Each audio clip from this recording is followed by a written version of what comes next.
Business law, law, and negotiable instruments. Concept of negotiable instrument. Negotiable instrument is an instrument which complies with Section 1 of Negotiable Instruments Law. Functions and importance.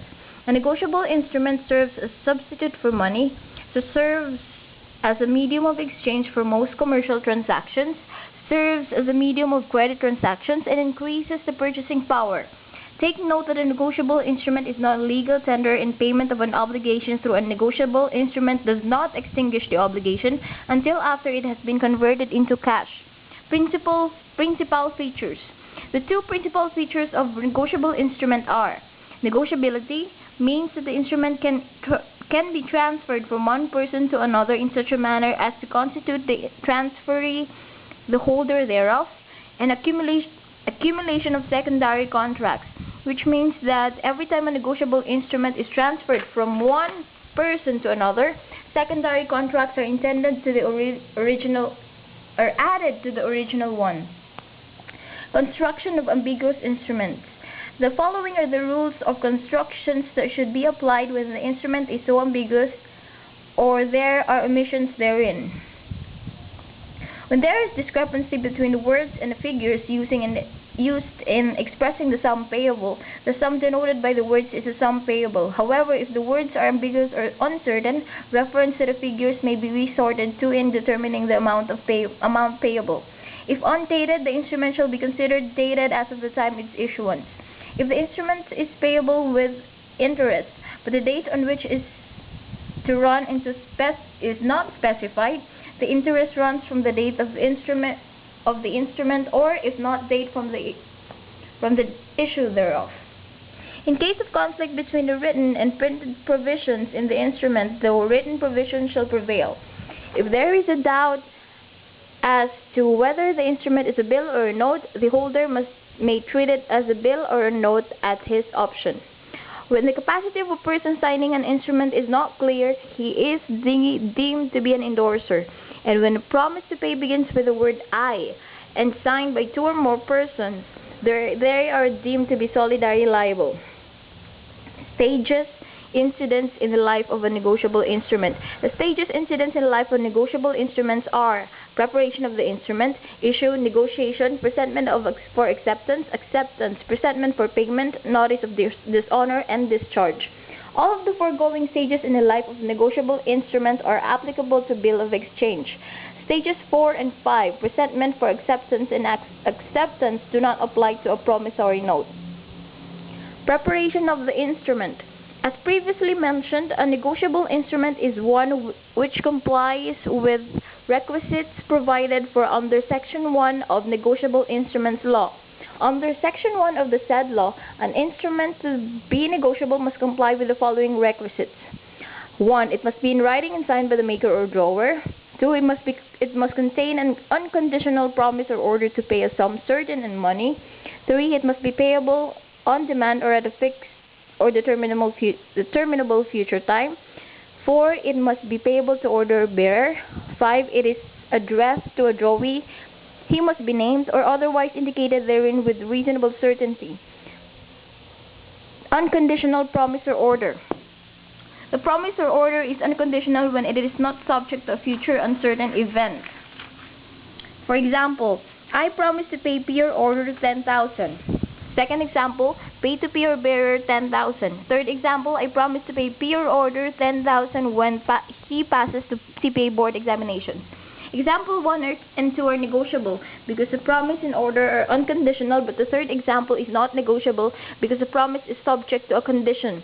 If an instrument is payable out of a particular fund, it is not negotiable because the promise or order becomes conditional. For example, I promise to pay P or bearer 10,000 from the purchase price of my car to be paid by B. An indication of a particular fund out of which reimbursement is to be made or a particular account to be debited with the amount does not affect the negotiability of an instrument because the promise or order is still unconditional. Pay to P or order 10,000, reimburse yourself out of your collections from my apartment. Sum certain money. A negotiable instrument is intended as a substitute for money, and thereof it must represent a fixed amount of money. An instrument which contains a promise or order to pay, to do, Any act in addition to payment of money is not negotiable. However, if the order or promise is to pay or to do any other act as an option of the holder, the instrument is still negotiable. In the first example, the instrument is not negotiable. Wait, example number 1. I promise to pay to the order of 10,000 or deliver a Nokia cell phone. Example number 2, pay to pay or bearer 10,000 or deliver a Nokia cell phone at the option of the holder. In the first example, the instrument is not negotiable. In the second example, the instrument is negotiable.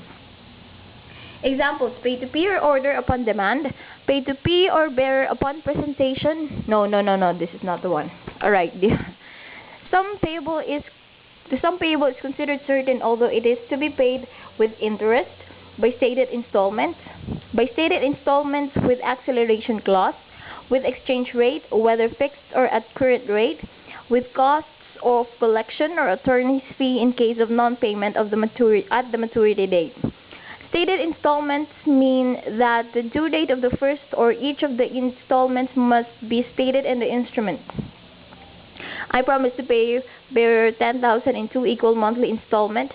I promise to pay 10,000 in order of fee in 2 equal monthly installments beginning to August 2006. Pay to pay or bearer 10,000 as follows: 2,000 Chorva Eklavu. The instrument in example number 1 is not negotiable. The instruments in example numbers 2 and 3 are negotiable. Determinable future time. An instrument is payable at determinable future time when it is payable at a fixed period of date or site. Examples: 10 days after site, 20 days after date. On or before the fixed or determinable future time specified therein. On June 15, 2006, on or before Christmas 2006. On or at the fixed period after the occurrence of the specified event which is certain to happen. On the death of his dog, Blackie, 1 week after the death of his dog, Blackie. It must be noted that if the time of payment is based on an event which will surely happen, the time must be on or after the said event and not before. Payable on demand. An instrument is payable on demand when it is expressed to be payable on demand or at sight or on presentation, and when no time payment is expressed. Examples: pay to pay or order upon demand, pay to pay or bearer upon presentation. I promise to pay bearer 10,000. Likewise, when the instrument is issued, accepted, or endorsed when overdue, it is payable on demand as regards to the persons so issuing, accepting, or endorsing it. Payable to bearer. An instrument is payable to bearer when it is expressed to say payable. Pay to bearer 10,000. When it is payable to the person named therein or bearer, pay to pay or bearer 10,000. When it is payable to the order or fictitious on non-existing person and such fact is known to the maker or drawer, I promise to pay to the order of Captain America 10,000. When the name of the payee does not purport to be name of person, pay to cash 10,000, pay to flower 5,000. When the only or last endorsement is endorsement in blank. Yeah, I know that. Take note that the promise or order to pay a specified person will not make the instrument negotiable, because the negotiable instrument must be payable to order or to bearer. Pay to Juan de la Cruz 10,000, or I promise to pay bearer 10,000. Really? Remember that an order instrument may become a bearer instrument, but a bearer instrument remains a bearer instrument even if it's specially endorsed. Payable to order. An instrument is payable to order when it is drawn payable to the order or a specified person, or to him or to his order. It may be made payable to the order of the payee, the maker, the drawer, the drawee, or 2 or more persons jointly, 1 or more of several payees, and the holder of the office for the time being. Examples: pay to pay or order, pay to the order of myself, I promise to pay myself for order, I promise to the order of yourself, I promise to pay to the order of X and Y, pay to the order of X and Y, I promise to pay to the PUP cashier or his order. Common types of negotiable instruments. The common types of negotiable instruments are a promissory note. It is unconditional promise in writing made by one person to another, signed by the maker, engaging to pay on demand or at a fixed or determinable future time, or sum certain in money to order or to bearer. A note payable to the maker's own order is not complete until endorsed by him. Bill of exchange. Bill of exchange is an unconditional order in writing addressed by one person to another, signed by the person giving it, requiring the person to whom it is addressed to pay on demand or at a fixed or determinable future time a sum certain in money to order or to bearer. It may be an inland bill of exchange or a foreign bill of exchange. An inland bill of exchange is one which both drawn and payable in the Philippines. All other kinds of bills of exchange are foreign bills of exchange. A bill in set is one composed of several parts being numbered and containing a reference to the other parts. The whole of the parts consisting but one bill. Yeah. Check is a bill of exchange drawn on a bank payable on demand. Types of checks. Memorandum check. One with the word memorandum, mem or memo, written upon the face of the check, signifying that the drawer engages to pay the bona fide holder absolutely and not upon a condition to pay upon presentment at maturity, and if due notice of presentment and non-payment should be given. Manager's check. One drawn by the bank's manager upon the bank itself. Cashier's check. One drawn by the cashier of the bank upon the bank itself. Like the manager's check, it is deemed accepted by the act of issuance. Bank draft. A check drawn by bank upon another bank. Traveler's check is one the purpose of which is to provide a traveler safe and convenient method by which to supply himself with funds in almost all parts of the civilized world without the danger of carrying cash. It requires two signatures of the holder, one to be affixed by him at the time it is issued, and a second counter signature to be affixed by him in the presence of the payee before it is paid. Certified check. One with the word certified written and stamped upon its face, signifying the check will be paid by drawee bank upon presentation. Cross check. One which bears across its face, usually an upper left side, two parallel lines drawn diagonally. A cross check can only be deposited and cannot be converted into cash. Post-dated check is one which bears date later than the date of issue. Antedated check is one that bears date earlier than the date of issue.